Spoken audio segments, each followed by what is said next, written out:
Guys, ngayon may isi-share ako sa inyo na recipe ng murang ulam gamit ang tokwa.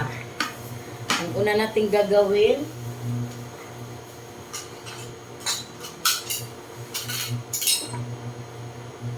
ay ipiprito natin yung mga tokwa.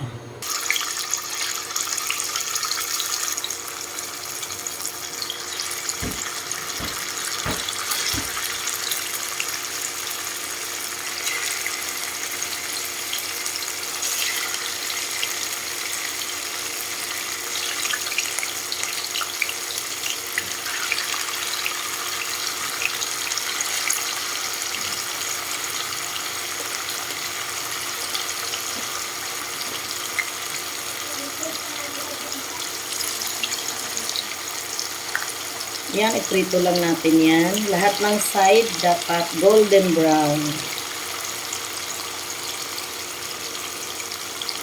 Masarap tong pang-ulam na to, pero hindi siya ganoon kamahal ang magagastos niyo.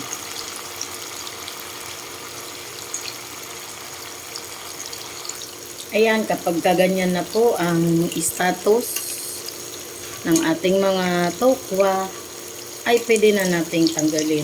At isunod na natin yung iba pa.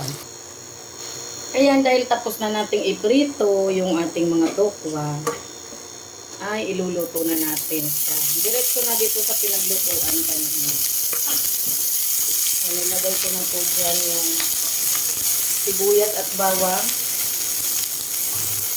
Nangyari na sila ng sabay. Then yung stock po ng pechay, naglalagay natin. Igigisa na natin ito dyan.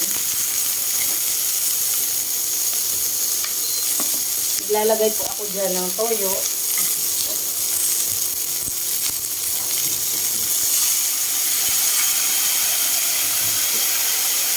Tapos, naglalagay tayo ng oyster sauce.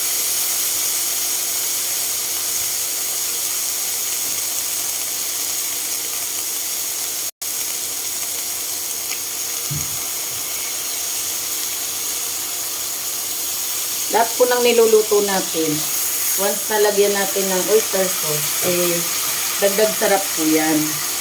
Tapos, konting tubig. Yan. Tapos, pakuluin lang natin ng konti. Naglalagay po ako ng pamintang durog. So, dito sa amin,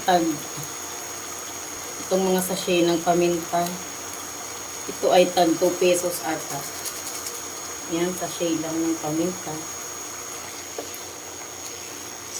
Oyster sauce. Tapos, ilalagay na po natin yung tokwa. Prinito natin kanina.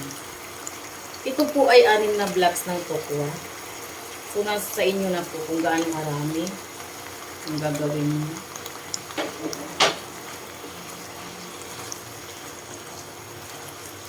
So, hayaan lang natin na maluto yung stock ng pechay bago natin siya ilalagay dito. Tikman natin.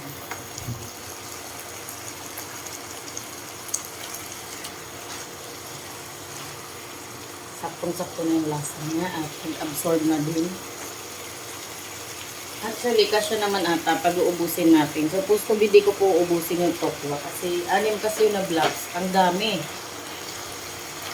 4 lang naman kaming kakain sa bahay.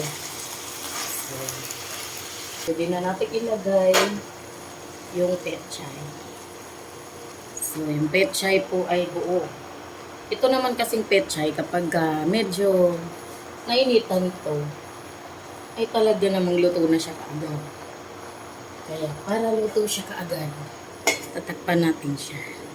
At dahil mabilis lang talagang maluto, tingnan nyo, nalanta na yung ating pechay.